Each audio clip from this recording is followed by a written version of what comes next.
Warning. The following podcast will contain subject matter that on the surface may appear tame and for everyone. We here at Orsini's Uncensored Mind can assure you that it will not be. You will hear adult language. We will have a complete disregard for your feelings and emotions, and we will have zero restraint on the opinions shared on this show. There will be no safe spaces available for anyone listening. So, if you're one of those individuals offended by literally everything, this is not the fucking show for you. It's time to find out who is the winner of $250,000. Who is the winner of a WWE contract? And who is the winner of the title? 2005 Raw Diva Search Champion. Ladies, to the Titantron. Oh my gosh, Ashley! Ashley, you are the 2005 Raw Diva Search Champion. Oh, congratulations, but she's crying. I don't blame her. Ashley has won $250,000. You better hold on tight, 'cause I'm gonna love you nice. I'm gonna do it right. Let me light a fire in you tonight.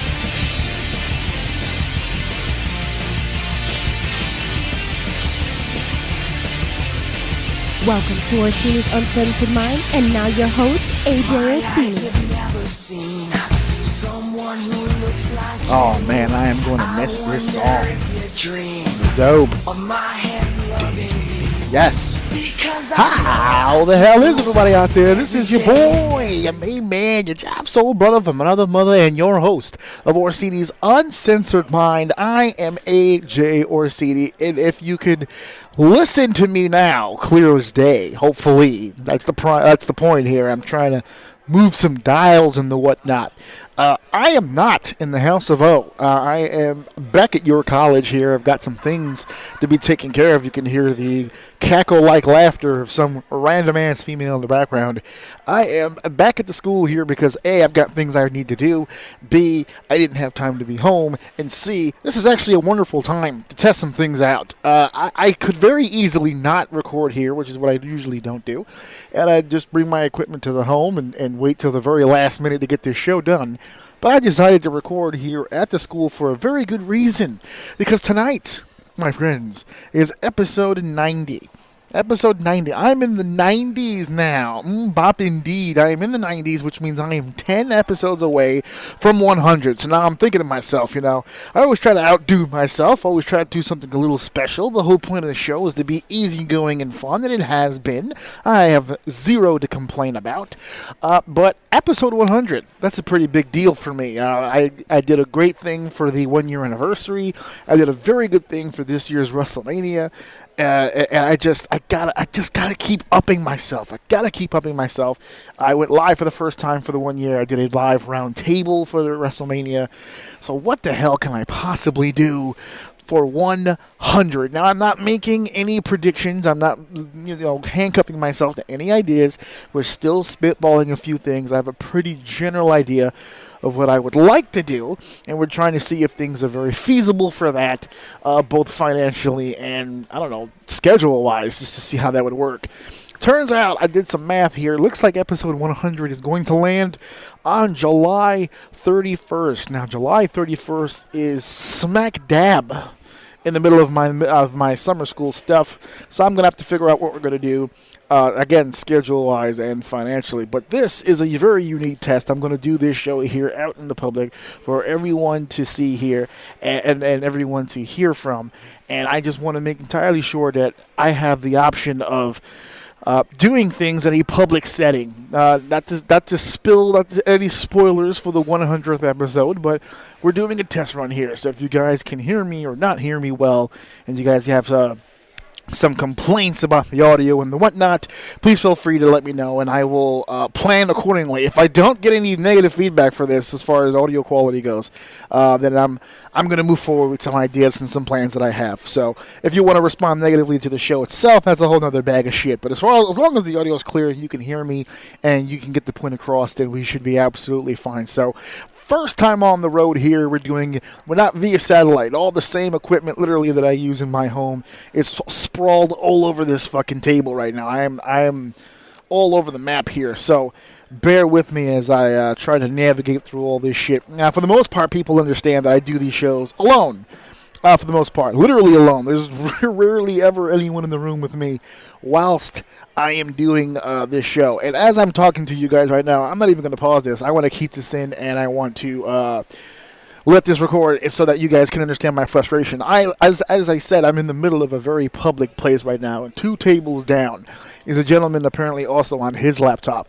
And like I said, I have a ton of equipment on this table. I'm speaking into a microphone headset. I've got the laptop in front of me with a bunch of dials and a bunch of things going on. And as I'm speaking to you, this gentleman walks up to me and he starts talking to me. I assume what he's saying is he wants me to keep an eye on his shit, which is over there. Because as he's talking, he's pointing in that direction. I, of course, paid him no mind and continued to do my description to you guys because I am a professional. He gave up about 10 seconds in, which was smart. But it's stupid on the other hand. You see me talking to some shit and you want to try to talk to me. It doesn't make any sense. Humans are dumb. And that's where we're going to continue on here because I want to discuss some shit that took place just a few nights ago. And we're going to get right into this because I don't know how long I have to really do this episode. And I want to give you guys a good solid hour. Just like I tell my wife, just be quiet, let me do what I can do, and I'll get to that hour, okay? So let's talk big time about this past weekend, baby. I love you so. This past Sunday, WWE presented Money in the Bank in my old stomping ground of Hartford, Connecticut, the XL Center. I've never seen an event in the XL Center. I've only seen mine events in the Hartford Civic Center of old. But what a pay-per-view to me. Looking again, this is not a review show. We're not going to go match by match. I say it every time, and there are very few times when I actually do it. I think WrestleMania is like the one time where we go back and forth on certain things. But for regular shows, just average run-of-the-mills, I don't sit here and break down. We're going to talk about some negatives. We're going to talk about some positives. And one of the big negatives on this show, and I said it on my social media, again, if you don't follow, shame on you for not following me, but the referees had a long night at WWE Money in the Bank. And at first it was nerve-wracking. Then it became comical. When it happened the first time, it was kind of nerve-wracking because you couldn't really tell if it was on purpose or not. The second time around, it became comical because now we're like, all right, this is getting pretty crazy, you know. Because the first time was the Samoa Joe Rey Mysterio match when Joe was clearly not pinned at all whatsoever. It was kind of unsettling. Even like I felt like the announcers acknowledged it almost like because they kind of had to. Because the situation was just so fucking obvious and so ridiculously plain as day that this Samoa Joe was not pinned, that they had to say something and kind of roll with shit.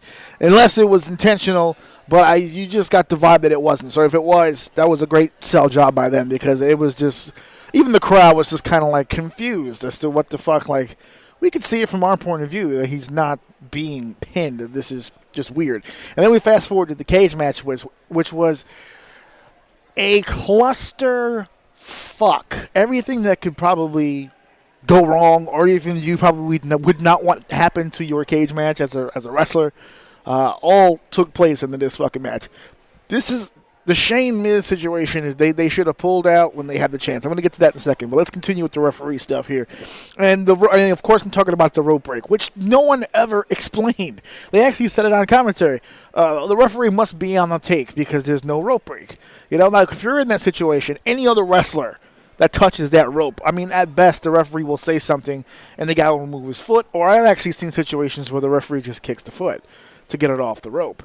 It's Shane McMahon. The referee's not going to admonish Shane McMahon, which was perfect because it ended up working for the commentators, so they could say, oh, you know, he's on the take. You know, you wouldn't want to risk your job either here in this particular situation. Blah blah blah blah blah blah.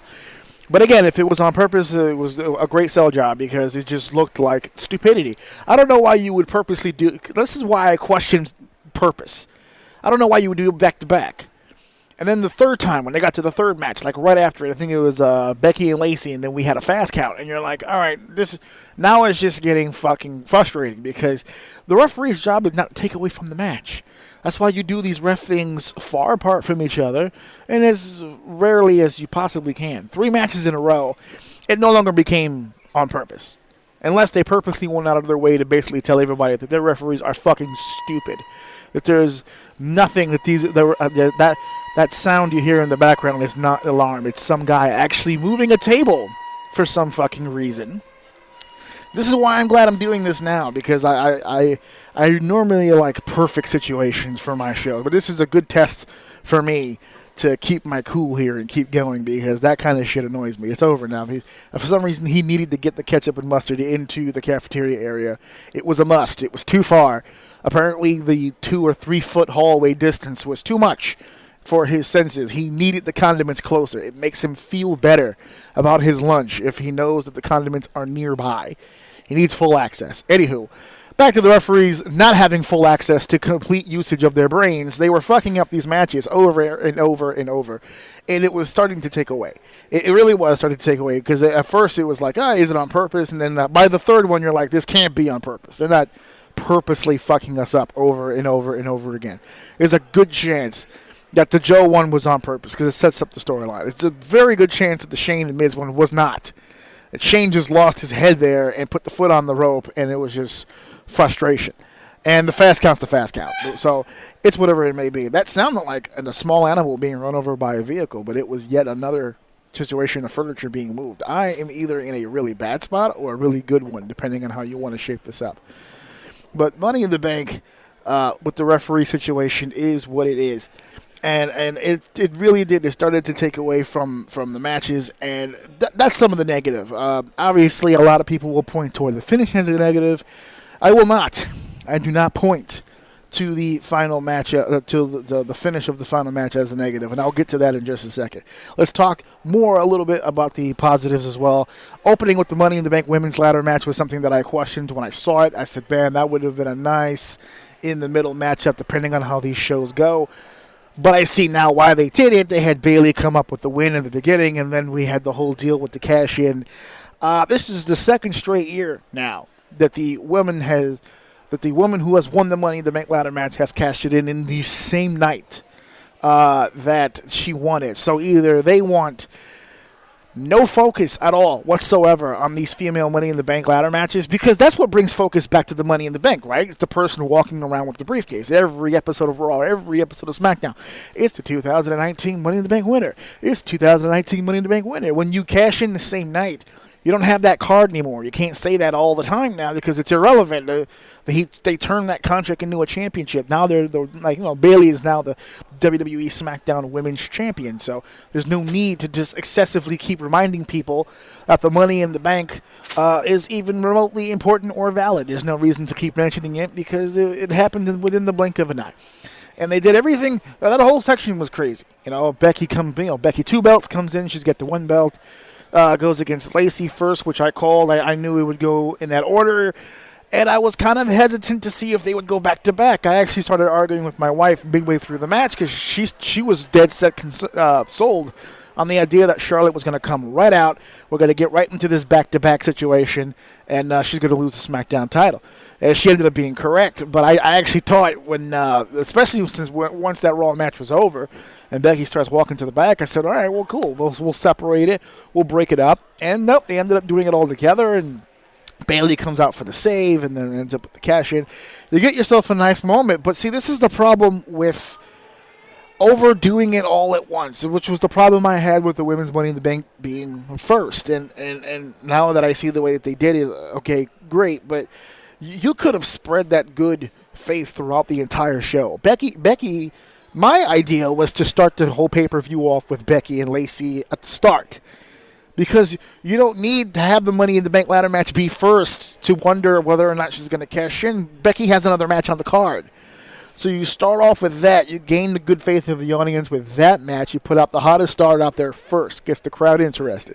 You could do the Money in the Bank ladder match a few matches later. A few matches after that, you can get your Becky. Like, even if it's like just before the main event.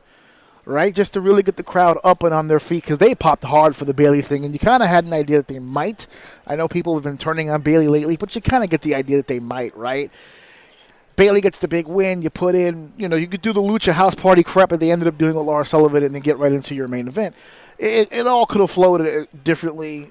I'm not going to nitpick about it, but bottom line is that they had great moments on this show. Bayley with the big cash in.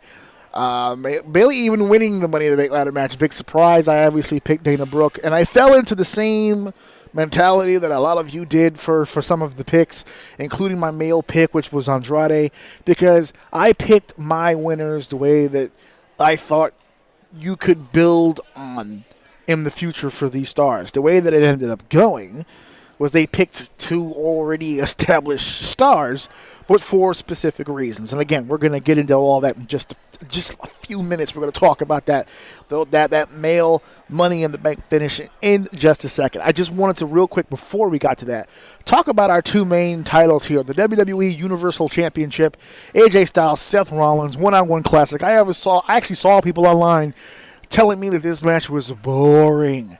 It was boring. If these two people would have clashed in AEW and had the same exact match, that match would have been 5 stars. But because it happened on Money in the Bank, it was boring. I enjoyed it. They gave me a few moments in that match that kind of reminded me of Tyler Black and AJ Styles. Not against each other, obviously, because they've only had the one match we keep hearing about, the one indie match 12 years ago or 10 years ago or whatever the fuck.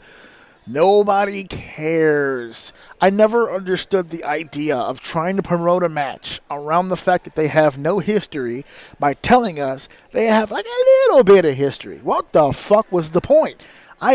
If you're a hardcore fan, you already knew it because on the WWE Network, even on the WWE Network, they had a documentary on Seth Rollins and his school and his past and his history, and he mentioned the one match with Styles and that one day he'd love to face him again. It's already been done before. I didn't need that in the promo. It's enough to just say they've never battled before. It's the first time ever. Because, you're contradicting yourself. Because in the promo package, it'll say, for the first time ever, Seth Rollins, AJ Styles will do battle at Money in the Bank for the WWE Universal Championship. And then the first thing you tell me right after you say that is, the one time they, totally did something. Don't kill your own promo, dude. First time ever. Just go with that. That was the gold. You didn't need to tell me about the one NWA random-ass left field match that you didn't even have access to the footage for just years ago. We don't need to know about that. No one gives a shit. And I know people are listening to that say, AJ, whenever they say first time ever and we know that it's not, we always kill them for not acknowledging the one time. Yes, but here's where this particular situation doesn't really make sense because they weren't lying. It is the first time ever in WWE history that these two are going at it one-on-one. It's not a lie to say it's the first time ever. They've never competed against each other in the WWE. Yes, they had the one indie match, but that wasn't the promotional material. It wasn't the first time ever in their entire lives. First time in a WWE ring, which makes sense. They're not lying in their promo. Most of the time, they are lying. WWE will say, it's the first time these two have ever competed against each other. Lie. We've seen it 1,000 times, but this is not that case. They were telling the truth, and still, it's like when you're so used to being known as the bad kid, so whenever you do anything, people are suspicious of you. You have your mom yelling, what are you doing? And even if you're not doing anything bad, you still, freak out, and you still, get into yourself for something. Nothing, I'm not doing nothing. You actually are doing nothing. You don't have to sound guilty when defending your innocence. You can just say you're doing nothing. It's the same thing here. You can't tell me it's the first time ever and then tell me, except for that, one time. Stop. Get out of your own way. Just put on the fucking match, which was dope. It was a really dope match. I especially love the, we're doing a lot of creative shit from that curb stomp, aren't we? We got that curb stomp RKO, and we've got a curb stomp Styles Clash, which was perfectly, the counter was dope. If he would have hit it, it would have been even greater, but I'm actually glad that he didn't hit it because I would have expected it to be the finish because that would have been a dope finish. Go for the stomp, kick up, grab for the Styles Clash, bang, 1, 2, 3. That would have been a killer of a finish, but Did not work out, and Seth Rollins retained his WWE Universal Championship. To slide over to the other side, the WWE Championship, Kofi Kingston and Kevin Owens. Great match. Kofi's been putting on better matches, I guess, ever since he started really kicking into the main event. He's really changed a lot of his kind of his style a little bit. He's slowed down a little bit, and he's gotten a little less creative. He's going with the formula, and he's starting to make it look good now. So those two matches definitely stood out for me. And, of course, the Money in the Bank main event of the evening. You already know the participants. No one gives a shit about me running them down. My pick for this matchup was Andrade. And although he did not win, he did give me an incredible moment. The incredible moment of the night. The incredible spot. I don't know if it's athleticism. I don't know if it's perfect placement. I don't know what it was. The gods had shined down upon us and given us the ultimate ladder spot as Andrade and Finn Balor were climbing the ladder, ascending the ladder, if you will, to reach up and grab immortality, the green and yellow 24/7 rule. I mean, Money in the Bank contract sitting up there, and they reach up, and Andrade goes for the sunset flip and drills this fucking guy right into the fucking ladder. We get a nice crack sound from the bump, and then the flight, the absolute airtime that Finn Balor gets on that fucking rebound, that recoil coming up. Absolutely awesome. I popped for it. My wife popped for it. I actually called in my living room. I said that was the first double bump in Money in the Bank ladder match history, because Finn hits the ladder from the powerbomb, bounces straight up into the fucking air, and comes right back down on the ladder again. It was a textbook double bump, and as soon as this nigga hit, the first thing that popped into my head was, Oh, damn. He's skilled, though. yeah, that Waterboy shit popped right. Hey, still though, he killed this motherfucker on that shit. And then I think it was like only a few minutes later, Corbin with the choke slam on Finn Balor, and not on the laid down a prone ladder, but the sideways hard way up ladder. Balor was bumping for his job. I don't even know why he felt he had to. But this nigga said, I want to be the Universal Champ tomorrow. He just bumped his ass off for everybody. That's what that shirt was for. Balor Club isn't just for everybody. His bump card is for everybody. Everyone took a shot at Finn Balor. He just got his ass kicked. And it was beautiful to see. This guy is an amazing athlete. I could spin it the other way, because as we continued on with the show, it dawned on me that for a guy who wants to be in the heavyweight title situation, the fact that he was light enough to hit that ladder and bounce as high as he fucking did, that was amazing. Amazing. But we get down to the final minutes here, and Ali is ascending the ladder. And we hear it. We hear the sound, and no, I don't have it queued up. I just want you guys, because I know that if I cue that music up, it'll just bring back PTSD. You're just going to have horrible, horrible memories of what took place. But the one thing I thought would never happen. Now, a little context here. A little context before I tell you exactly what happened. But we're going to put a little context, and that context being that this was supposed to be an 8-man Money in the Bank ladder match. At first, it was Braun Strowman. He was the 8th. And then on Raw, Sami Zayn, Corbin, and Drew McIntyre pretty much fucked him out of that. And Sami Zayn had taken his spot. On the actual pay-per-view, Sami was being chased around, quote-unquote, by Braun Strowman. And we found him hung upside down, like in a bat position or whatever the case may be, all beat up and worn down. And he couldn't make the match. They never made an official announcement that he was out. They never made an official announcement that he would be replaced. He was just not in the match. They had 7 entrances, and the match just went on. And it turns out there was a planned substitute. And that planned substitute was Brock Lesnar. Brock Lesnar. Let me explain to you exactly what took place in the House of O. So I'm sitting on my couch. My wife sitting on the couch also, but laying horizontal to me. Her legs are on my lap. Her head is back. She's on her phone doing whatever. Because she always multitasks. She's on her phone looking at shit and looking at the pay-per-view. And without a word, when Ali goes up, because I didn't really truly believe Ali was going to get it. Although a lot of people were rooting pretty hard for him here, apparently, if you look at the internet. He reaches up for the Money in the Bank contract.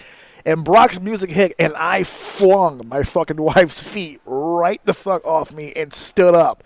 And I started fucking screaming. No fucking way. I'm like, that. Maybe they're just doing it to fuck with people, right? Like, they'll play the music, Paul will come out, shoot a promo. Nope. In gear, hustling, killing cameramen one at a time, down to the ring, slides in, tosses the fucking ladder with Ali on it, climbs. I actually thought they were going to do something goofy, which would have been dope, I think. I actually anticipated the way that he held that ladder. I thought he was going to push the ladder, which would have made Ali jump just a second before he pushes it right and jumps straight up so that Lesnar could catch him, like push the ladder, catch him in the F5, drill him, and then climb the ladder up to get the fucking thing. That would have been too much work, apparently. So that didn't happen. He literally pushed the ladder. Ali takes the fucking rope bump, pulls the ladder back up, climbs the ladder, grabs the briefcase. Brock Lesnar, the 2019 Money in the Bank winner. I could not be happier about that entire situation for 3 reasons. First of which, I knew it was going to piss people off. I said it on my social media. I said, oh my God. I even put the Charlie Murphy gif of the laughter. I said, people are not going to fucking like this at all. They are not going to dig this. This is not going to be good. And of course, 24 hours of just blasting. And then it's beautiful, though, because it was hashtag MITB all fucking day. Twitter was all over itself. It was hilarious. Second reason why I fucking love this, no one saw it coming. There wasn't a single person who predicted it. There's not a single person who called it. There's not a single person who had an idea that it might happen. As a matter of fact, it was the quite opposite. Everyone was shocked because they were surprised. They said, oh my God, it's May. You know, he just worked in April. He's back to work already in May? That's insane. Yeah, that's exactly what people were saying. No one saw this fucking finish coming. Finally, a Money in the Bank contract situation where nobody saw it coming. And the third reason that I fucking loved it is because it's tailor-made. Now we don't need any goofy-ass, unbelievable storylines to get him into any place they want to be for SummerSlam. He has a one-way guaranteed ticket regardless of where he wants to go. He can challenge Kofi Kingston for the WWE Championship. He can cash in on Seth Rollins for the WWE Universal Championship. And everything is tailor-made, and he is absolutely perfect, spot on, in the position to be in, and in a situation that finally makes sense because he's got the Money in the Bank contract. Which leads me to the last point I'll be making about Money in the Bank contract here, or the Money in the Bank ladder match, I should say. A lot of people were spewing this venom about the idea that giving the briefcase to Lesnar is, quote-unquote, a waste of time, right? Why would they give it to Brock Lesnar? They should be giving the Money in the Bank contract to a young superstar that they can take and have him win the Money in the Bank and then shoot off into the stratosphere and be this big-ass superstar, right? That's what they were saying. And you know what? For a split second, I kind of agreed because let's look back to my picks. I picked Andrade for the same reason, right? I picked Dana Brooke for the same reason. Those were the reasons that I chose my picks because I could see storyline-wise where we can go with them from there. Use this to build. So I'm just as guilty as everyone else. But when I really thought about it, the fact that they went with Lesnar and they went with Bayley, right? 2 established stars for Money in the Bank winners.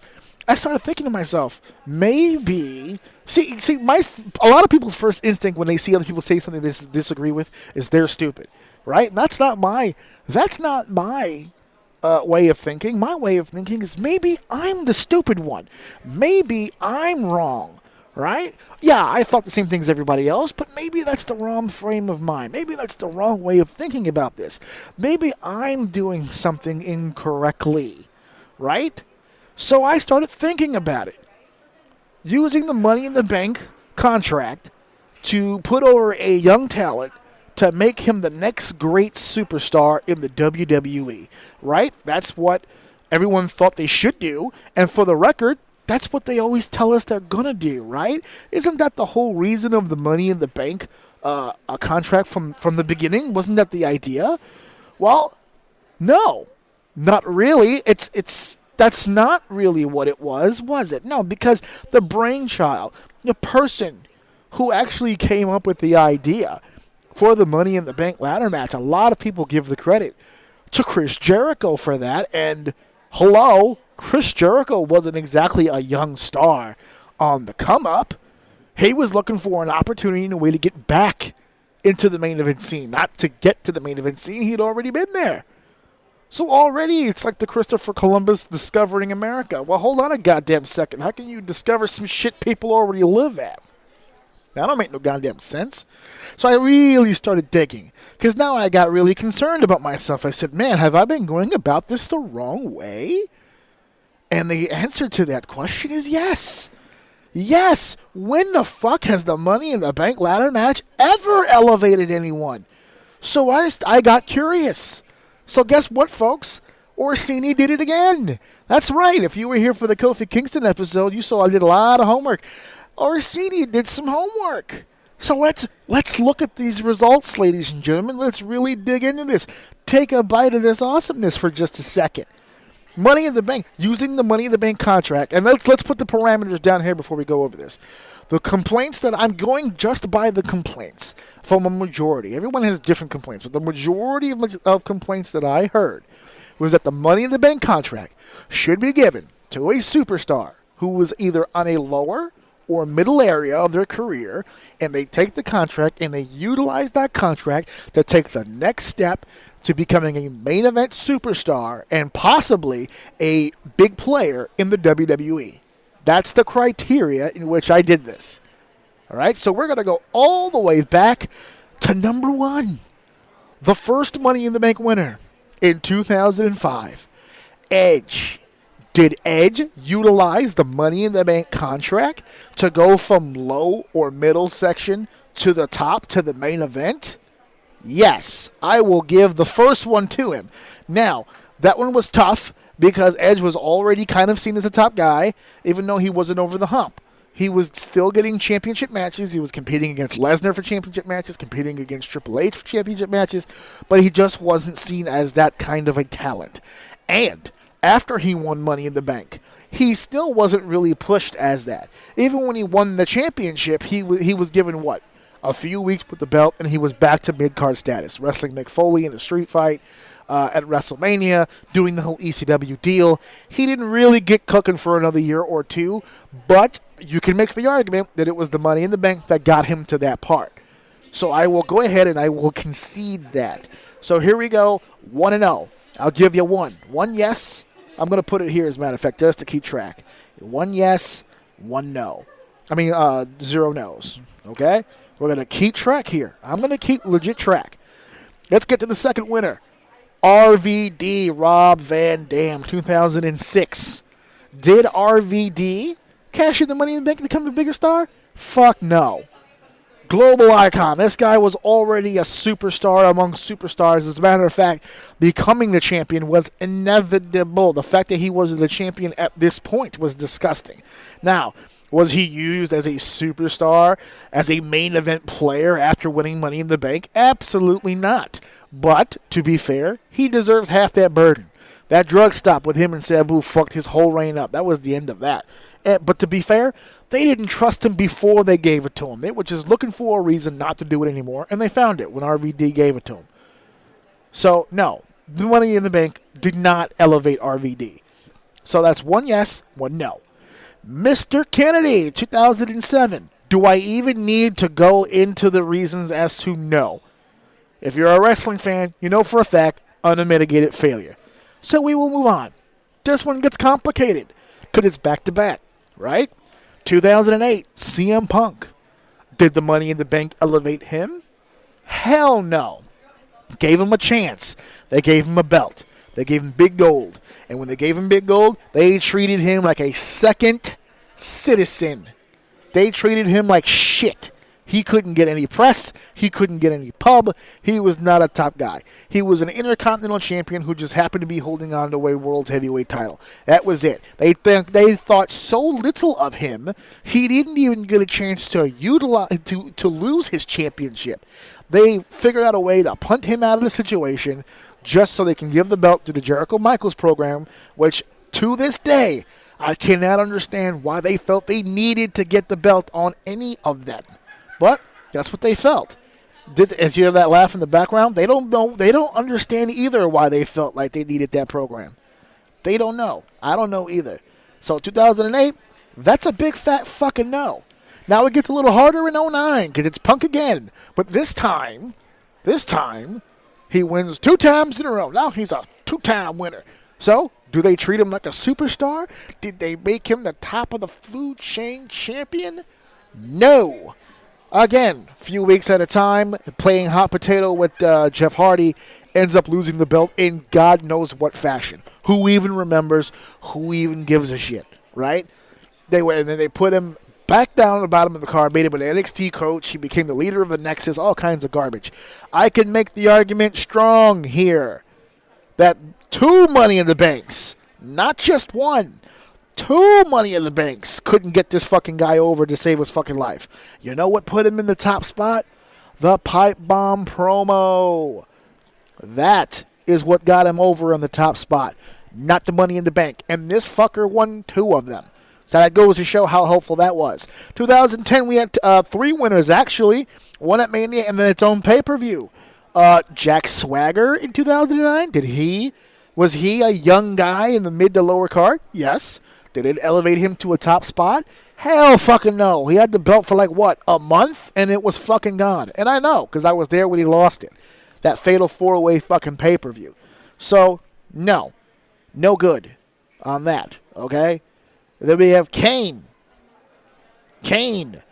Was he a young guy in the lower to mid? No. Already established superstar, so that's a no. The Miz. Was The Miz in a lower to mid-card situation, and he used the briefcase to elevate himself to a main event status? No. He was champion for 8 million years with, again, no pub, no press, not the real fucking guy. All right, because and then he goes off to WrestleMania, gets the big win, although nobody remembers because even that main event was pretty much The Rock and John Cena. He loses the belt to, I believe it was to Cena in a cage the next month, and we never hear from him in the main event scene again. That was 2011, okay, when he main evented that WrestleMania. It's 2019, and he is still trying to get back to the main event. Do not tell me that is a fair deal, because it ain't. It absolutely is not. So, for everyone keeping track here, 1, 2, 3, 4, 5, 6, 7. That is 7 straight no's. 7 straight no's. We're already way deep behind here. Daniel Bryan, 2011, did it elevate him to a main event spot? That one you can say yes, I believe. Because he was seen as a lowly guy. He was the first guy who held Money in the Bank where you just kept forgetting he had it. And then the big heel turn came, and we started with the no's, and then we elevated up back to the yeses, and that took off. So yeah, you can say that Money in the Bank definitely changed his career for the better there. Alberto Del Rio, hell no. Yeah, put him in the main event spot for a week, and then we were back down the card again. Even in his WrestleMania, he had a WrestleMania main event when he won the Rumble against Edge. Now, that wasn't even a main event. His world title match was the opener. He had a World Heavyweight Championship match at the WrestleMania that I was at, which was at 29, and no one remembers that it even took place. It was him and Swagger. He leaves, he comes back, he's mid-card for life. This guy's not a main event player, period, end of fucking conversation. There's nothing that he did that screams, I'm a main event player. Nothing. Neither was the next guy he was followed by, Dolph Ziggler. Dolph Ziggler, was he a young, low to mid guy who took the Money in the Bank briefcase and shot right into the fucking stratosphere and became this huge star? No. Absolutely fucking not. Absolutely fucking not. That's not how that went. He had his Money in the Bank contract. He had it for forever. He cashed in the night after WrestleMania in that legendary. He had definitely one of the best, if not the best, cash-ins ever. When he had that huge pop when he came out and he won the championship, and then he got kicked in the head a few weeks later, and it was over. Never again. Straight down. So that is a no for me, sir. Okay, 1, 2, 3, 4, 5, 6, 7, 8, 9, 10, 11 all together. Just want to make sure I'm keeping track here. I am, and the no's are having it thus far. What happened after Ziggler, folks? Oh, that's right. John Cena happened. Was he a low to mid? No. So that's 10. Well, that's 10 no's so far, guys. Damian Sandow, how'd that work out for him? Nope, that's 11. Randy Orton, how'd that work out? Is he a low to mid? Nope. Rollins. Now here's where it gets interesting. Rollins is probably the only guy on this list, the only winner from this list that was mid-card, won the Money in the Bank, was treated like a genuine star during the time period in which he held the briefcase, cashed in on the greatest stage of them all, and proceeded to have one of the best 2015s anyone's ever had for their first run as WWE Champion. Has been pushed as a main event talent ever since. Yes, that is a yes for Seth Rollins. Seth Rollins is the picture of exactly what Money in the Bank should have been from the word go. It's the way that it came out, that you look at that and you say to yourself, man, that is the way that it should always be, is the way they used Rollins. But let's see how they followed Rollins. How'd they follow him? Sheamus the next year. Sheamus. Was Sheamus a low to mid? Yes, he was low to mid. After he became a main eventer. He won the championship. He cashed in. Does anybody even remember? No. Didn't work out for Sheamus. Dean Ambrose, how'd that go for him? Did it elevate him to main event? No. People were his title reign. He's the first guy I've ever seen win Money in the Bank, cash it in, become champion, and the championship reign actually hurt him because it exposed him to certain people that did not like the way that character was, did not like the way that character is, and for the record, folks, he wasn't that fond of it either. That's why he's not there anymore. Now we get our first female. We got our first female here, Carmella. Did it elevate Carmella? Yeah, for a few months. When she was the champion, she was promoted, she was pushed. They forced it. They tried to make it happen. It was what? A few weeks later? Dance break. No, not going to work. That's a no. The no's have that. Baron Corbin? Yeah, okay, that's a no. Alexa Bliss? She was already a main eventer. Established. She's the John Cena of the women's division. Nope, next. Strowman, did it really push him to the no? And now we have the two from tonight. The other night. Bayley and Lesnar. So that's 2 straight no's there. So 3 yeses, 20 no's. 3 yeses. 3 times I can point to. Edge, Daniel Bryan is right in front of me, and Seth Rollins.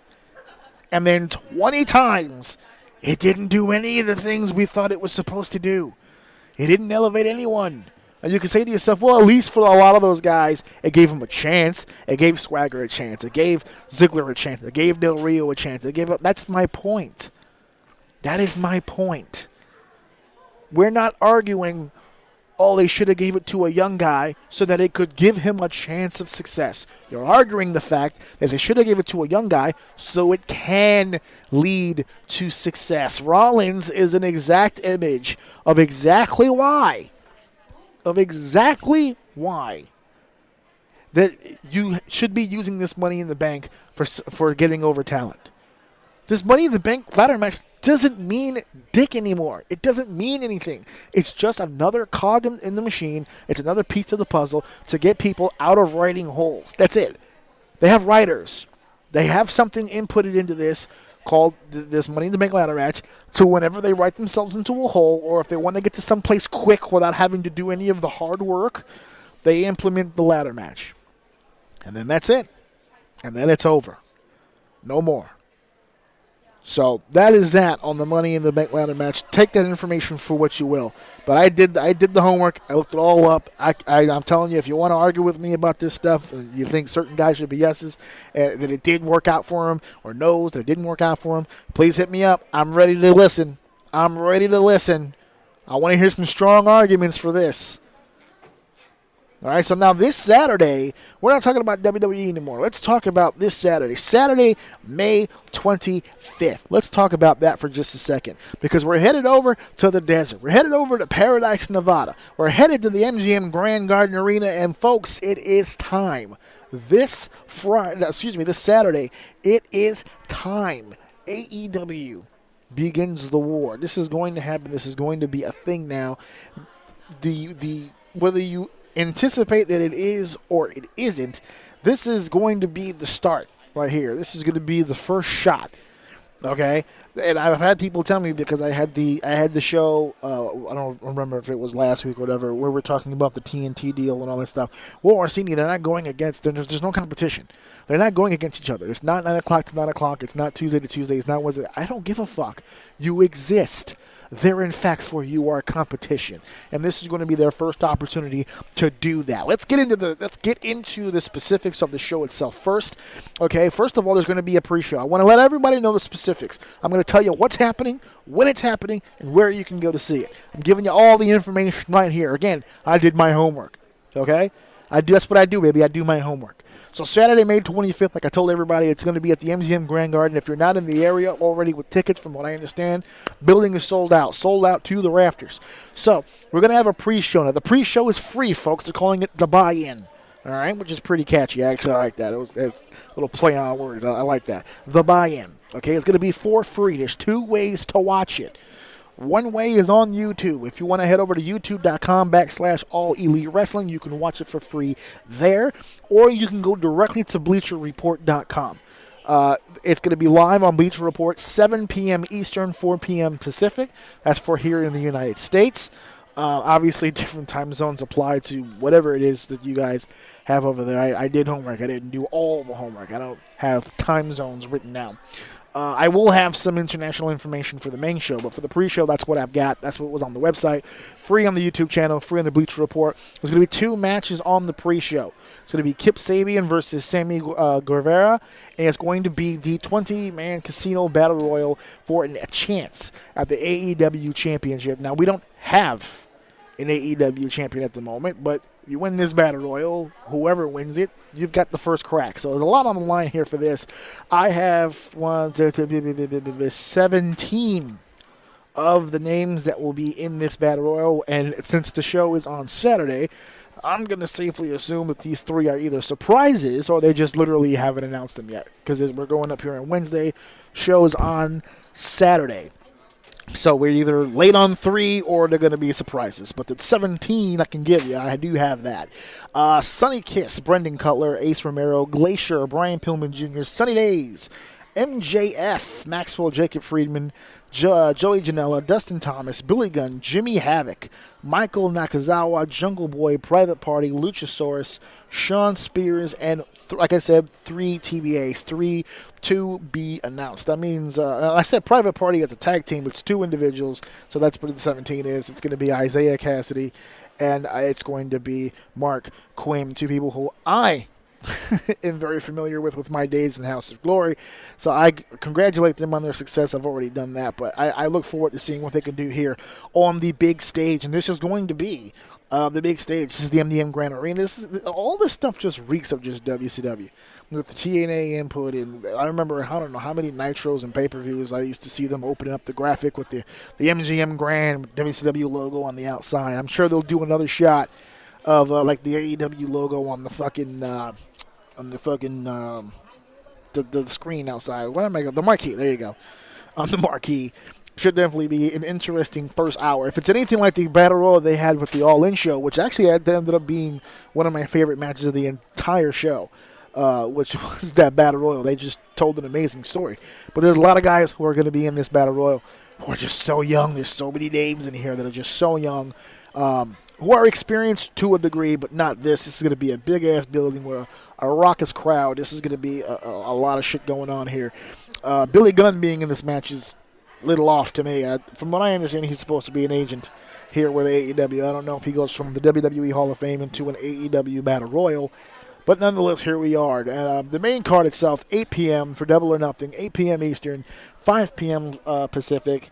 Again, I have U.S., I have U.K., I have just overall international. So U.S. is going to be Bleacher Report. You can go over there to watch the live stream, DirecTV, Dish Network, and there are some cable companies still providing it locally, so you have to check your local cable provider to find out what's going on with that. Price tag for this, obviously, everyone's been talking about it, so everyone's pretty much aware. $49.99. It's $50, folks. It's the way that it's always been. If you're new to the whole deal, if you grew up on the network or streaming sites or whatever the fuck it is, if you're 8 years old and you have a problem with paying $50 for a pay-per-view, that I can understand that. If you're a grown fucking adult and you don't have $50 for the pay-per-view, that means you can't watch the pay-per-view. That's what being an adult is. Don't sit here and complain to AEW. They have to lower their price. That's not how this works. You got to be a big boy, get yourself a job, and pay for the $50. That's all I can tell you, people. I'm not going to get into a big deal because that was a big deal leading up into this. That all of a sudden, it was going to be this. It's this huge ordeal that all of a sudden people can't afford $49.99 for a goddamn pay-per-view. This is the way that it's always been, folks. All right, the way that it has always been. So I'm not going to sit here and break balls over 50. It's $55. Okay, if you're a personal friend of mine and you're listening to this, hit me up. We'll work something out. I don't want to leave anybody behind here. Now I know people literally brag on TV. They literally brag. Oh, I'm gonna stream it. That's what I'm gonna do. I can't afford that. I'm gonna stream it. Okay, well then, what the fuck are you announcing it for, bro? I don't care if you stream it. I'm paying the $50 because I'm a fan and I want to support and I want this company to be successful. And this company is gonna be successful when people support it. That's how these things work. You can't say you're for a company and then don't support the company. That's kind of not how that works literally at all. So for those of you out there who are wondering and curious, the answer is $49.95. That is the cost and the price tag of said pay-per-view. So I already gave you 2 pre-show matches that are going to be up. Let's talk main card here. There's going to be a triple threat women's match here. Dr. Britt Baker, Nyla Rose, and Kylie Rae will be making taking their first steps here. Believe Britt Baker was on the All In show, but I know for a fact Kylie Rae and Nyla Rose were not. This is going to be the match that sets the tone for their women's division. ROH has none, almost. The Women of Honor thing is pretty much deteriorating as we speak. It's really just the WWE as far as the main stage goes, as far as nationwide, possibly even global television, with the ITV options for the UK. Oh, wait, which I skipped over. Let me go back to that real quick. We'll get back to this, but hold on. So for the US, Bleacher Report, DirecTV, like I said, in the UK, you have the options of going to itvboxoffice.com. You can watch the stream there. Internationally, if you're in a country not in the UK or the US, you can head over to the Fight TV app. Those options are available to you. Now back to the actual matches here. This is going to be their opportunity to showcase what they've got. Best foot forward here as far as the women go. From what I understand, there's more women on the horizon coming in, and I'm sure they want to showcase a little bit of everything on this show to give fans an idea of what's taking place here. And this is going to be an interesting situation here with Britt Baker, Nyla Rose, and Kylie Rae. We also have a 6-man tag team matchup, SoCal Uncensored, SCU, Christopher Daniels, Kazarian, and Scorpio Sky against the Stronghearts, Seema, T-Hawk, and El Lindaman, representing Oriental Wrestling Entertainment. This was the match supposedly that was announced at the original press conference, how we have these guys from OWE coming in from China, and they're going to come in and we're going to do some cool shit with them. Well, this is the cool shit. 6-man tag. It's going to be dope to see Seema and Daniels in the ring again from all those Ring of Honor battles between factions and singles matches. That's going to be a lot of fun. 6-man tag there. We also have, I'm going to skip by that because I'm going to get to that a little later. We have another 6. This one's a 6-woman tag. Aja Kong making her return to the States, teaming with Yuka Sakazaki and what's that? Emi Sakura versus Hikaru Shida. I said Hikaru. Shida, Riho, and Ryu Mizunami. There's going to be 6-woman tag here. This is going to be an insane matchup. I've seen a few of these ladies in action. Just because I can't say their names doesn't mean I don't respect them. They're going to be dope, and this match is going to be dope. And I think a lot of people, I put more emphasis on the triple threat. I don't know how often they'll be digging into these 6 women for their future shows, especially on a regular basis, on a weekly basis, no doubt, on the TNT network. You're going to see more of the women in the triple threat. But as far as an attraction match, you can't go wrong with this. This is going to be interesting. Best friends, Chucky T, Chuck Taylor, and Trent Beretta, who did not get rehired by WWE and yet still found his way onto the main stage here, against newly signed Angelico and Jack Evans of Lucha Underground fame. Jack Evans has been around for a long time other than Lucha Underground, but this is going to be a dope match. High fly team against just an entertaining as fuck tag team in the back. If you've never seen Best Friends, and they're being called Best Friends now, I remember them as Best Friends forever, the BFFs. They're just an entertaining as fuck tag team. They're just really good, really funny, and just really entertaining. All this stuff so far are just entertaining shit. And now we have I saved let's see, 1 and 2 and 3. Okay, I saved 3 matches because these are the 3 top promoted matches. But if you remember correctly, there was a fourth highly promoted and highly anticipated matchup. Hangman Page and Pac was announced, and I'm going to get into this match last. I'm going to end with this because I have got a lot to fucking say, okay, about this particular topic. Don't mind the people laughing in the background. I just happened to get 2 people next to me right when I was doing this. Right toward the end, too. I was doing so fucking good. So we've got Cody versus Dustin here. Okay, the matchup that no one asked for except for the Rhodes brothers themselves. But I actually have high expectation for us. And the reason for that is because they don't have any handcuffs here. We're going to be able to tell an actual story here. And unless they plan on going forward with this as a program, I don't expect this to be a one-off, honestly, because I don't see them having the ability to put on a matchup like this or the kind of matchup they want just on a one-off. I have a distinct feeling we might get a few months out of this at least under the TNT programming. I see this actually being rematched on the opening episode of TNT just to rub it in certain faces, you know. I can see them running that back as a rematch. And plus, it'd be a nice promotional plug to get a Double or Nothing rematch on the actual TV show just to kind of make the connection. And of the matches between Young Bucks and Lucha Bros or Kenny Omega and Jericho, I kind of see this one as that one highly promoted pay-per-view rematch that they can use as a main event for the television show. The other matchup here, the Young Bucks, Matt Jackson, Nick Jackson, defending the AAA World Tag Team Champions against the Lucha Bros, Pentagon, and Phoenix. This is the only championship match on the card. There actually is no matchup on this card that's going to be for a championship. And ironically enough, it's for another company. It's not their own AAA Tag Team Championship. I see this as a huge missed opportunity. Not just to have a championship match. I don't see the reason why AEW didn't have an AEW championship match of any kind on the card. I mean, for indie companies that are just starting up, I can see that because they just didn't have the money to fund for a belt just yet or whatever the case. It's usually financial reasons.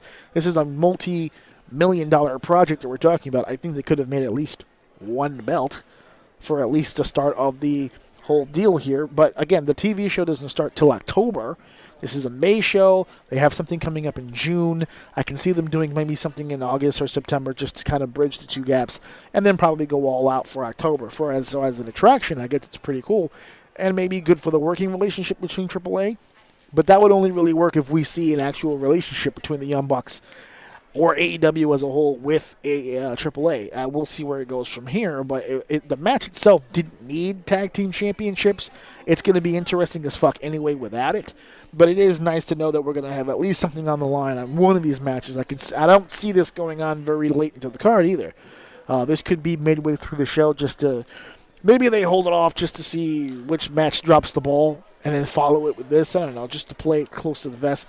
I don't think it'd be a good idea to put it on just before the main, which I think is going to be this next match we're going to talk about. I truly believe the main event of this card, the main event of Double or Nothing, is going to be Kenny Omega versus Chris Jericho. This is going to be the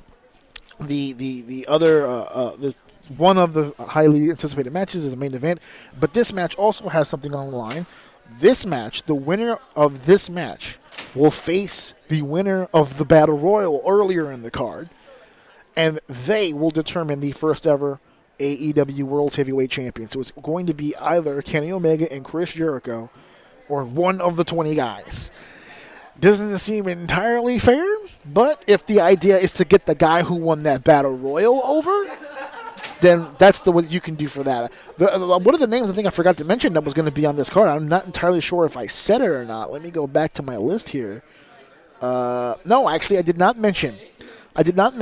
Sean Spears, Ty Dillinger from WWE. He's going to be in this Battle Royal now, and I just remembered now, just looking at this, that the winner was going to be competing for the AEW World Championship.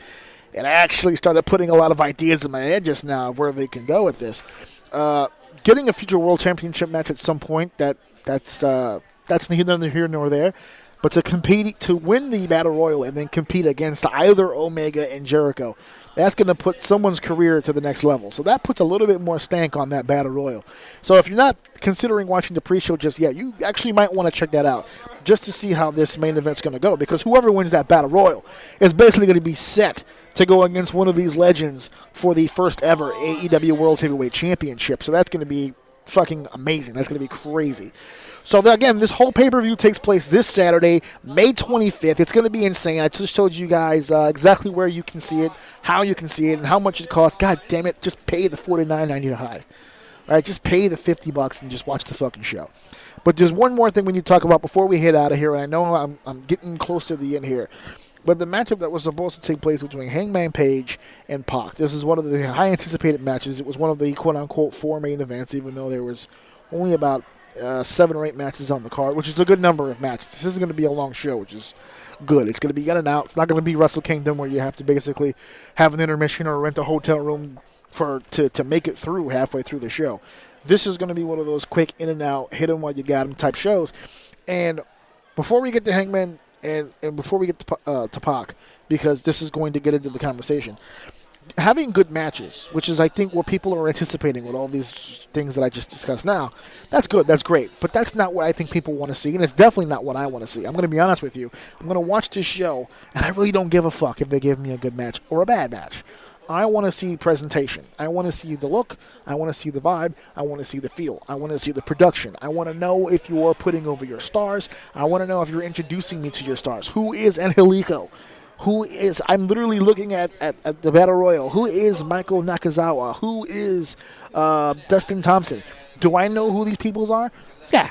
Do I know wrestling fans who know who these people are? Yeah. But that's not who they're broadcasting this for. They want to set their best foot forward. They want to grab these casuals. They want to grab WWE fans. They want to grab people who don't follow the independent scene. You need to tell me who these people are. Engage me. Best friends forever. Our best friends. Why are they best friends? Why are they called the best friends? Chucky T, Trent Beretta. The Young Bucks. They're the AAA World Tag Team Champions. They're going against the Lucha Bros, right? The Young Bucks are considered one of the greatest tag teams in the world. They're the most decorated. Okay, tell me about it. Sunny Kiss is an attraction all by herself. Okay? Tell me. Dustin Rhodes Reynolds has his own history aside from Goldust. They already started using it in the promotional, the Natural versus the Nightmare. Talk to me about the Nightmare. Talk to me about the Natural. Talk to me about their relationship with each other, despite of their famous-ass dad. You got 3 guys coming in here from OWE. You want to have a working relation. Talk to me about OWE. Who are these guys? What are they doing over there? Kenny Omega versus Chris Jericho. Chris Jericho thinks that he runs this place, that AEW is only a serious competitor because of him. Talk to me about the way that he feels. Pull me the fuck in. Which leads me to Hangman and Tupac. Because this is where, again, the line fucking blurs. The line blurs. This is where everyone gets confused, and I've been very vocal about it myself, and I don't know 100% all of the facts, and I keep telling people that. You don't have to ask me. People are asking me how I feel about it. They're not asking me what happened, because, again, I'm not a news source. They're just asking me how I feel about it, and the way that I feel about it is I side 100%, no discrimination at all whatsoever to either side, but I side 100% with Pac. Pac is the champion from Dragon Gate. He should not be losing to anybody outside of Dragon Gate. That is the rule that has existed since the beginning of time. all champions who reside in a particular promotion, when they go somewhere else, they do not lose. At best, you get the double countout, you get the double DQ, whatever the case may be, right? You never have the champion lose. This has been around for forever. It just started getting ignored in the last few years because the WWE has conditioned people to believe that simply being the champion is not enough. Does not exempt you from being a guy who can take a fall every now and then when the writing team needs you to. That's bullshit. That is bullshit. That is why Neville, forget Pac for a second, this is why Neville has so many problems in the WWE, because Neville is a professional wrestler. He's not a quote-unquote sports entertainer, and that is one of the problems that he had, and that's why he left. Now, he left for those reasons. You think he's going to backtrack on those reasons now that he's in a position to call his own shots? That's not going to happen. Promoters should already know this. That's why I put up the meme on my social media about quote-unquote slick shit. Because I really believe in my heart. I'm not saying anything bad about AEW, because if I was in AEW shoes, I would have tried it too. So I'm not exempt from that. Okay, I've promoted shows. I put shows together. I've promoted things, and I would have done the same exact shit that he did. What they did was they sat down on principle. They sat down with Pac and they said, "Here, we want to book you for this show. We want you to compete against Paige. I think the two of you can do it together. It'd be really good." I can assure you, Pac said, "Hey, listen, I'm down for whatever creative you want to do. I just can't lose overseas because I have to bring the belt back to Japan." And I'm sure they did the whole, "Hey, don't worry about it. We'll take care of it. We'll get there when we get there." We're like 2 weeks away from the pay-per-view. All right, this match was booked months ago. We get 2 weeks away from the pay-per-view. Now we go over creative. And I'm sure he was down for whatever. Oh, we'll do this over the top. Okay, blah, blah, blah. And as soon as they said Page up, he said, not happening. And that's where the whole fucking thing collapses, because he cannot fucking lose. He cannot lose overseas. If they were in Japan, he wouldn't be able to lose, as long as it was in a Dragon Gate ring. That's the parameters. That's what a champion is supposed to be. So that's when the whole thing said no. And I'm telling you, they waited to the last fucking second to tell him about it, because the closer they get to the fucking show, the closer they realize he's not going to pull out. There's no way he's going to pull out. It's too close to the show. If he pulls out, the fucking fans are going to rip him. They're going to tear him apart. So they told him 2 weeks before the show, and he said, "Fuck you," and he went home. Congrats. I support that 100%, because they shouldn't have been trying to fuck shit over. They know they did wrong. That's why they sent Paige to London. That's why they sent Paige to the UK to have the match with Pac, so they could put the match on the website for free, so they could at least tell people they delivered the fucking match. But they're full of shit, and they know they're full of shit. And that's fine, because I would have been full of shit about it too. What they want is they want Paige to go over on a world champion, period, end of discussion, end of conversation. That's what they wanted, because they could have booked the match anyway. They could have turned it over. They could have said, okay, Pac's going to go over at the last second, but we'll book it this way. Or Paige will do this. He'll go on top. He'll fight back from behind, do the whole do. We'll get a little color, blah, blah, blah. We'll make him look like fucking Steve Austin from WrestleMania 13. It'll be perfect. He'll lose the match, but at least he'll come out looking like a fucking star. We'll send Pac back to Japan to defend his championship, and now we have a ready-made star here that we can plug in with anybody, and he can go over. That's not what they did. They sent over to Paige to do the DQ finish anyway, over in the UK, and then brought him back. You know why they did that? Because they didn't want him to look competitive. They wanted him over on a champion. Period. End of fucking discussion. And Pac wasn't with the bullshit. That's it. That's all the situation was. AEW tried to pull a fast one, and they got fucking caught by a real fucking champ, and they just got put in a position, and they tried to make the best of it. That's why I'm not casting aspersions to AEW. I would have done it too. If I had access to a champion like that, and I know that I want a guy that I'm going to build, and for the record, Adam Page should be the guy they build him on. You can get 10 years out of Page. He's with them. He's committed. He's an AEW guy through and through. You can get a lot of years out of him. He's a fantastic performer. He looks good. He can work on any style. He can work with any guy. He should be the top guy. He shouldn't be beating Pac today. Period. End of discussion. Because he's the fucking champ. Pac even said it publicly. I don't mind losing to Page. I don't mind putting him over. I can't put him over right now because I'm the champ. AEW knew that. They were just trying to pull a fast one and get a world champ beat on their fucking first pay-per-view. That's it. There's no other champions on this fucking card. It was the AAA champs with the Young Bucks, which they just won for the fucking show. I'm sure once this pay-per-view is over, if not on the show itself, they're going to drop the titles either back to the Lucha Bros, or they're going to go back to AAA and lose them to another team. They're not going to fucking stay on this or stay with it for fucking forever.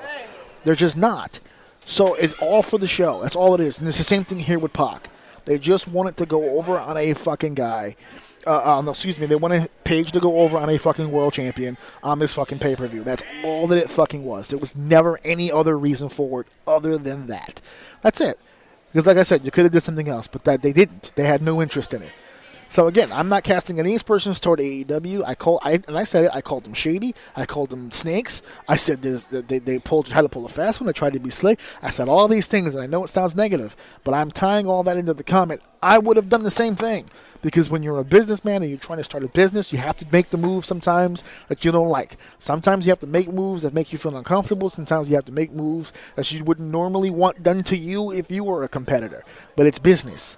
And that's why I say this is a competition. They're trying to win, folks. You're the only ones not seeing it. They're in this game to win. They're trying to do everything they can. They're trying to build their soldiers up and get their army in fighting shape. Because when it comes down to it, I promise you, based on everything that Tony Khan has said and everything that the Elite has said, they're going for the head. When the time is right, when the team gets together in the way that they want to get, and they get the rhythm going, and they're on TNT every fucking week, and they're doing everything that they want to do the way they want to do it, they're coming for the head. That's it. They're going toward the WWE. That's why all these WWE superstars, I think the superstars see it coming a mile away. That's why they're asking for their release. Because they honestly, we got people getting thrown contracts left and right. 5-year deal, 5-year deal, 5-year deal. 500,000, 500,000, 600,000, 700,000. Come on, how much money you want? How much money you want? What's going to keep you here? What's going to keep you from going somewhere else? 850. Come on, give me a number. Throw me a number. That's what's happening. That's why the Young Bucks are making fun of it on their own YouTube channel. It's like, oh, we don't have any creative for you. You know what we're going to do? We're going to send you home. We're going to double your salary. We're going to double your salary. That's what they're going to do. Because they don't actually give a fuck. They don't actually care. They just want to keep you off. They don't want to give AEW chess pieces. That's not fear, folks. That's just called smart business. If AEW beats the WWE, it'll be because AEW was that fucking good and that much smarter than the WWE. In no way, shape, or form should the WWE help AEW beat them. That's just dumb. That's just dumb. So the players who are playing this game right, like Sasha Banks, who are playing this game right, and I know everyone saw that Bayley win at Money in the Bank and said, oh, man, that could have been Sasha. Oh, Sasha's playing herself. Nope, Sasha's fine. He's just going to be all right. Luke Harper's fine. He's going to be all right. I know he's probably pissed off as fuck right now because they probably have him by the balls for the next 10 months or so. But he's going to be all right. Everybody who's sitting at home right now collecting their checks, they're going to be fine. And that's why they're not worried about it. The WWE can play all the games they want, but it doesn't really matter. Because in the end, they're going to do what they're going to do, and that's just going to be the end of that. And we just have to deal with it and go for the ride. And I, for one, can't wait to take this ride. That's why this Saturday is the first and the biggest. Now, ladies and gentlemen, as I go off the air here, as you saw at the beginning, I didn't really have a cold open. I did my intro with Ashley Mazzoro's entrance theme and her victory for the Diva Search back in 2005. There isn't much that I know about her outside of the WWE. I didn't get a chance to work with her or anything like that. To be honest with you, and I know that she passed away, I wasn't even really that big of a fan of her work. But what I do know is that she was an awesome person. She was an awesome person, and I know a lot of people that I've worked with a lot of people who have worked with her and who have managed to be in the same locker room, the same room with her. She was just such an amazing person. I hear it all the time. And since her passing, I've heard so many people step up and say so many good things about her. And there's a lot of sad people right now for her passing. And the more and more reports come out, it just gets even sadder and sadder. And you start seeing things like suicide. And now we're hearing word it might have been a hanging. And who knows? Who knows? And to be honest with you, I really don't care. It's not my business. I'm not a friend. I'm not a family member. I don't really care so much. Just two quick things out of this. She was just such an amazing person from what I understand. So anytime you lose an amazing person in any capacity, it's sad. And I'm extremely sad about that. Also, secondly, because of her death, there's been a lot of information coming out over this past week.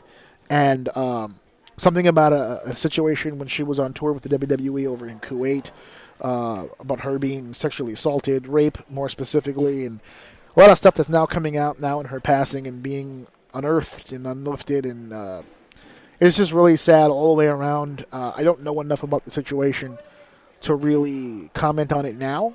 Maybe as time goes on, we'll get more into it as more information gets released. I don't want to talk about it now and then something happens down the line where it either debunks or goes against. But there is a report that is out.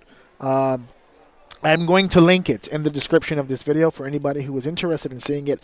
For those of you who don't know, there was a lawsuit. I talked about it a few times on the show. There was a big lawsuit that took place with 30, 40 wrestlers or whatever, suing the WWE for damages and because of the damage to their bodies and all kinds. It was like a lawsuit for concussions and shit like that. And she had signed on to be a part of the suit. Now, the suit itself had been thrown out. So the WWE, I'm not say they won, but it was thrown out. It wasn't taken to court. The lawyer who put it together was just sloppy. It was just shitty work.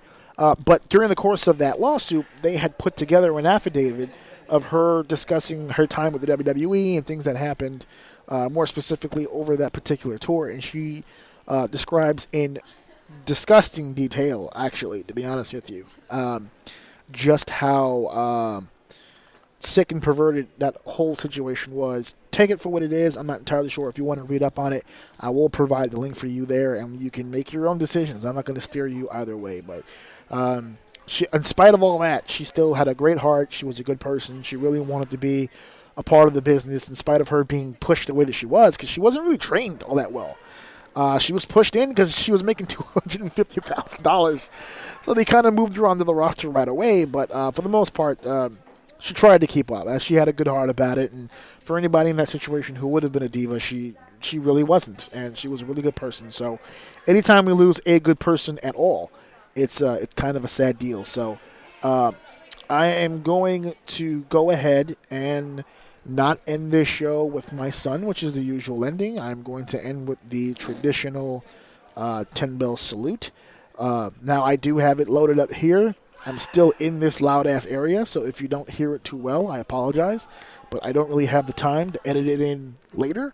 So thank you for listening. Thank you for downloading. Thank you for sharing. And, of course, thank you for enjoying. And here is our tribute to Ashley Mazzaro.